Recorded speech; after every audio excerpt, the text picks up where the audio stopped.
Hey guys, how's it going? Welcome to my video. All right, so I just want to throw out a little fix out there for you guys. If you guys are in this situation, I know you guys are looking for quick fixes, and hopefully this will help you guys out. You guys have the same situation as I did a couple days ago. So basically, my car has had no issues for a long while. Like I'd say maybe like 8 months. I haven't had a single issue that I had to deal with outside the oil changes, maybe getting a couple brakes done. Like no issues with starting, no issues with anything at all as far as mechanically. As far as it not starting and stuff like that, whether it's a crank no start or whatever. But I had this situation a couple of days ago where there was it was cranking fine, but it wouldn't run. It wouldn't start. It wouldn't turn over. It wouldn't run. It was cranking fine. So basically, let me tell you guys something. All right, it was hot out. Weather was like temperature was like 95 degrees, humid, and you know. Anyway, I was driving the car the whole entire day from like 9 to 5, 9 to 6. I was going to this place, that place, going to the gym, getting food, getting lunch, going to the park, etc., etc. All right, using the car the whole entire day. Anyway, at the very end of the day, around 6, I I went to a Dollar Tree to get to get some stuff like potato chips and ice cream and stuff like that. And I ended up getting a couple ice cream bars, food bars. Spent about I don't know, like 20 minutes in there, and came back out, try to start the car, but it would crank, but it wouldn't turn over. It wouldn't run. It cranked fine. The cranks were strong. It cranked fine. It wouldn't run. So at that point, I was like, all right, wasn't too worried about it. So I was like pressing the gas pedal a couple of times and trying to start it, and did not start. And what I did next was I tried shifting. Maybe it was the shifter that wasn't in park, so I just try to shift it into, mess with the shifter a little bit, tugging on it a little bit, pushing it up a little bit. Did nothing. And then I put in neutral and tried to start, and guess what, guys? Did not work. All right, so none of that stuff actually worked. All right, it did the same thing. It cranked. It wouldn't start. It wouldn't run. So at that point, I was like, okay, maybe it's the battery. Maybe it's the battery. Could be the alternator. I wasn't sure about it. But I pretty sure it was in the alternator. But thought maybe it was the battery. Definitely thought it was the battery. Anyway, I turned on the headlights, went out and checked the headlights just to see whether I could gauge and like how strong the headlights are. And the headlights were like pretty strong. And the cranks were strong. The headlights were strong. So I let's just say I was hoping that was a battery issue, because it would be the simplest and probably one of the least expensive fixes. Anyway, the headlight was strong, and at that point I was like, okay, let me check on the battery. All right, see if there's anything weird with the terminals. Haven't looked at the battery in a long while. Haven't looked under the hood. Haven't looked at the battery for a long while. So anyway, looked at the battery and looked at the battery and checked out the terminals, made sure they were tight. And clean. Now the terminals looked like there was some whitish, bluish stuff on there. Definitely looked like it needs some cleaning. So I pretty much wiggled it off. They were tight on there, but they weren't super tight. I was able to wiggle it off. Wiggle the terminals off. And since I was at Dollar Tree, went to Dollar Tree, looked around for some metal brushes. Got a couple of metal brushes. And a Coke. So what I did was I brushed off all the corrosion on there.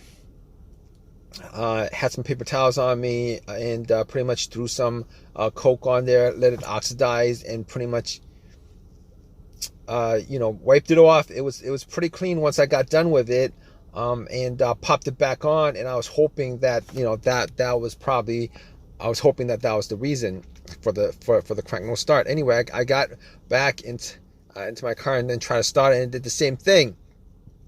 At that point, I got a little bit more worried about the situation, because that should have, if it was the battery that was the problem, that probably should have just got it to start up. Anyway, so at that point I was thinking to myself, okay, I'm in a situation right now. Let me see what I could actually. I'm gonna get like a jumper, a power pack that I have bought from Walmart maybe a couple months ago, just in case of situations like this, where if my battery had issues or it died, I would be able to jump start it. The power pack was at 75%. I popped it on, tried to start it, and it would not run at all. So at that point, I could 100% rule out the battery, because that would have at least started. But I could rule out the battery. I didn't think it was the alternator, but if it was the alternator, if it was like the battery being low because of the alternator, for whatever reason, I would be able to maybe jump the car, and then it would start up, and then once I take the power boost off, the booster pack off, it would just die out, and that would be the test for the alternator. But I never thought it was the alternator to begin with. But I ruled that out, well before any of this stuff, because the alternator, normally when the alternator dies, it dies while the engine is running. Anyway, so basically I was like, okay, I can rule those two things out 100%. Let me see what else I can rule out, because this is, I'm troubleshooting, I'm diagnosing. So I'm looking at the terminals. I'm like, maybe the ground wire is causing this a weak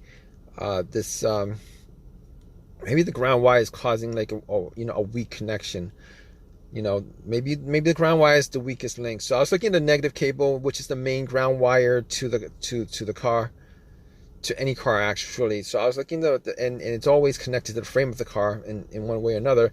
And I was looking at it, and just make sure that it wasn't disconnected in any way, make sure that it wasn't loose, make sure that it was clean of debris. There was a little bit of rust on it where the connection was a bolt connected to the frame was, but nothing serious. And I didn't think that would have been the cause of it. So I immediately ruled out the ground wire. So I ruled out all those things off the bat. Guys, in this situation, you guys want to just diagnose and just go down a list of troubleshooting steps. Just keep on troubleshooting like I did. All right, just rule that out. I mean, that's all cleared. Rule that out.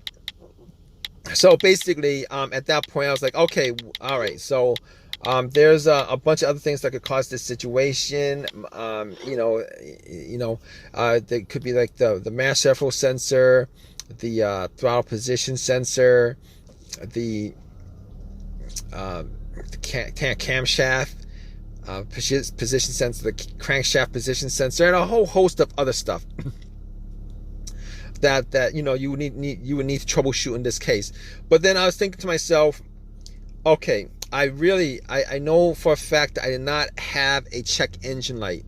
There was no check engine light on the dash at all. Did not see a check engine light the whole entire day. Haven't seen a check engine light on this car for a long while, maybe like a year.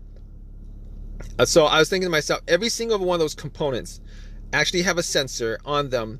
If there was an issue with any one of those components, it would get triggered, and what would happen is, you would get a check engine light and a code for it. Now, because I did not get a check engine light, I could essentially rule out every single one of those things. Now, what I should have done at the beginning before taking the cables off the battery was I should have put my OBD2 scanner in, and the scanner was like, one of these $19-20 OBD2 scanners I got from Walmart when I got the booster pack.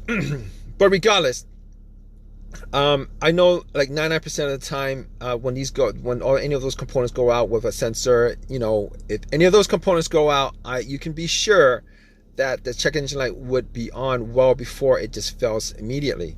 So I was thinking to myself, there was no check engine light, and I'm pretty sure it wasn't any of those components that were causing it, and I could rule all those things out. So I pretty much just eliminated a whole host of stuff. You guys in this situation, you guys don't have a check engine light, you guys could remove, eliminate all those things that be causing it. If you guys have a check engine light or had it before that happened, then you guys need to troubleshoot it some more. But in my situation, there wasn't a check engine light.